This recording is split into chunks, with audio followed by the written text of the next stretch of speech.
Jessica Peters with the Legislative Analyst's Office. I think my comments relate primarily to issues 1 and 2 on your agenda.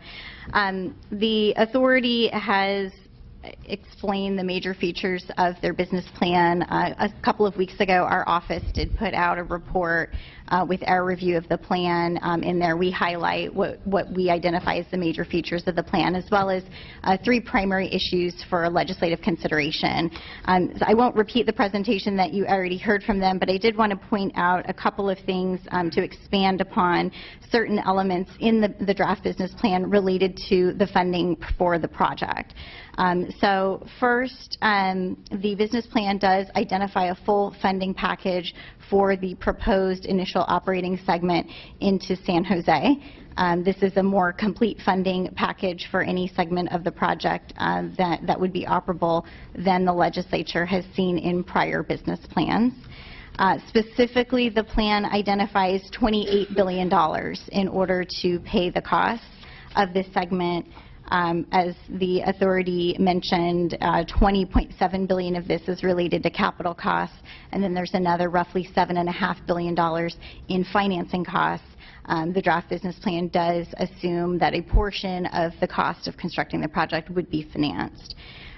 Specifically, the plan assumes $6.8 billion from Proposition 1A bonds, $4.2 billion of which has not yet been appropriated by the legislature, and so this would require a future action by the legislature to make these funds available. $3.2 billion in federal funds that have already been appropriated to the authority, and $17.8 billion from cap-and-trade auction revenues. And this would include auction revenues through the year 2050. In terms of how the authority would use the funds, they would use the funds through 2024 on a pay-as-you-go basis. That would cover about $5.3 billion of the cost of this operating segment. Then the authority also assumes about $13 billion in funds from 2025 through 2050. And these funds would support the proposed financing to pay the remainder of the cost of the initial operating segment. Specifically, the authority estimates this would generate about $5.2 billion in financing proceeds to pay for those capital costs up front through a securitization of these revenues, and with the balance of about $7.5 billion going for paying the financing costs that would be required under such a securitization. With regard to the funding plan for the remainder of the system, for Phase 1, San Francisco to Anaheim, the business plan does not identify a full funding plan for how the authority would pay the roughly $44 billion in costs to complete the system beyond the initial operating segment. As the authority has testified already, there's some different sources of funding that are contemplated that might be available, but the plan does not identify a way to fully pay for the cost of completing Phase 1 of the system. In terms of issues that we have identified for the legislature to consider, the first one is the uncertainties regarding the funding plan for Phase 1, and I'll speak to this in 2 different components. First, regarding the funding plan for the initial operating segment to San Jose. As I said previously, this is a more complete funding package for an operable segment of the system than the authority has presented in prior business plans, and so that's a step in the right direction. But we would note that about half of the funding that the business plan relies on would come from cap-and-trade auction revenues after the year 2020. It is our understanding that the cap-and-trade program is not authorized beyond the year 2020, and so this would appear to require legislative action in order to extend these funds. We think that that's something the legislature is going to want to consider on the merits of the cap-and-trade program and that program's goal of reducing greenhouse gas emissions. To the extent that you choose to extend that program, the funds could be available for high-speed rail, but we think it should be considered on its own merits. Even if those legal uncertainties were resolved and the cap-and-trade program were extended, We think the proposed securitization of cap-and-trade revenues over the longer term would require additional legislative action. The way that the continuous appropriation to the authority is currently structured, we don't think would be sufficient to provide the level of certainty that investors would need in order to facilitate a securitization. And so we think additional steps would be needed by the legislature. For example, you could change the appropriation to make the repayment of high-speed rail financing the first call on cap-and-trade auction revenues, or provide a certain minimum amount in order to provide the certainty that would be necessary in order to securitize that revenue stream over the long run. The other point regarding uncertainties for the funding plan is that the authority has not identified a complete funding plan for the remainder of Phase 1. Under their plan, they would exhaust all of the identified funding sources to build the initial operating segment into San Jose. This would leave a funding gap of about $44 billion and no identified funding sources for how they would complete the system. As Mr. Richard had testified, the authority would plan to securitize operating revenues of the system once they get a portion of the system up and running.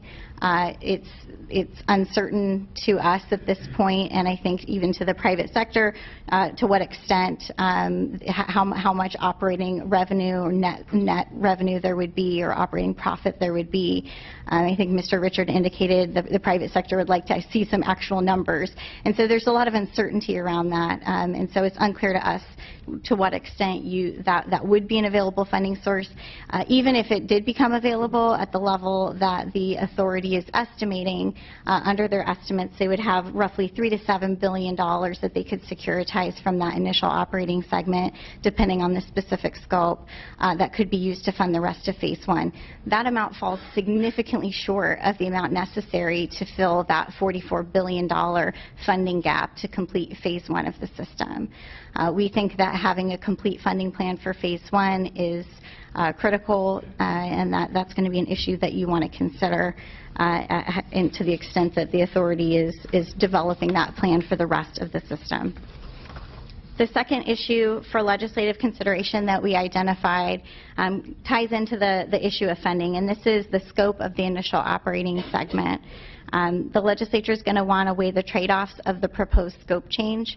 The previously planned initial operating segment would have gone from the Central Valley into the Los Angeles area and would have served a much more populous region of the state, and according to the authority's estimates would have had a much higher level of ridership than the now proposed initial operating segment into San Jose. However, the authority would have required at least another $10 billion for the much higher capital costs of that segment, and they have not identified the funding to complete that as scheduled.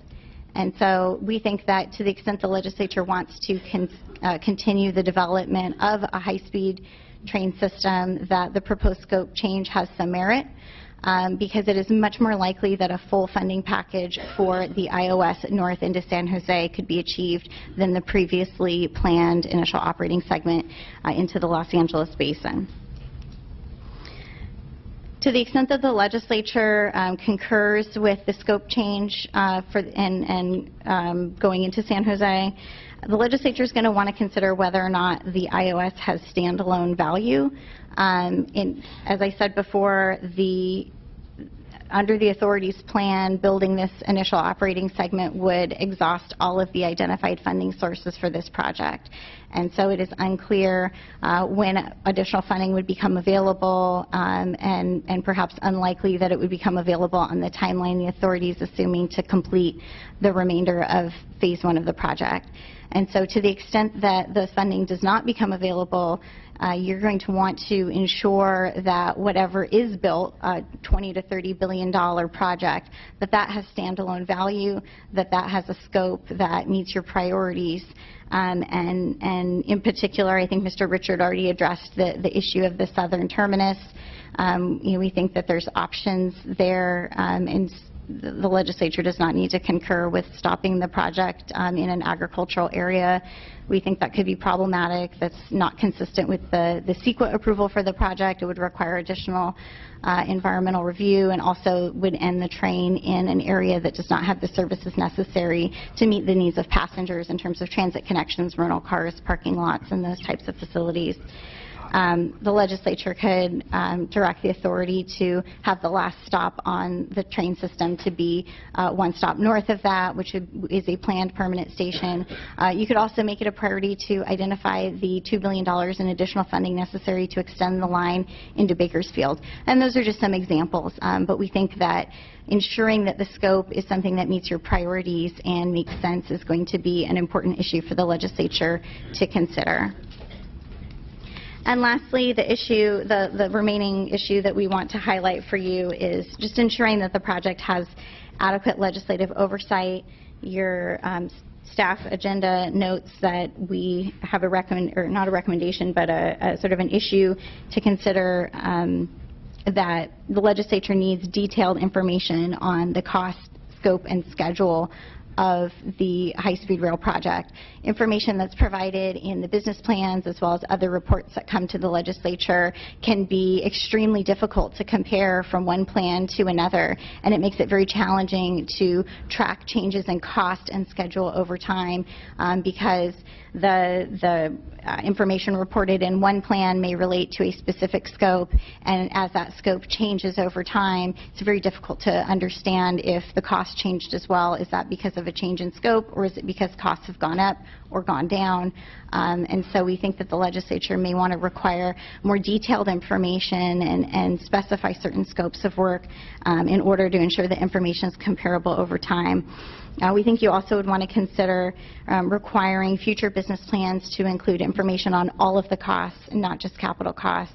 The authority, if they do finance a portion of the construction of the system, could have very high financing costs, and that's a significant factor for the legislature to consider and would require funding to pay those. And so you may want to have a more complete picture of the total cost of the project. I'll end my comments there and happy to answer any questions.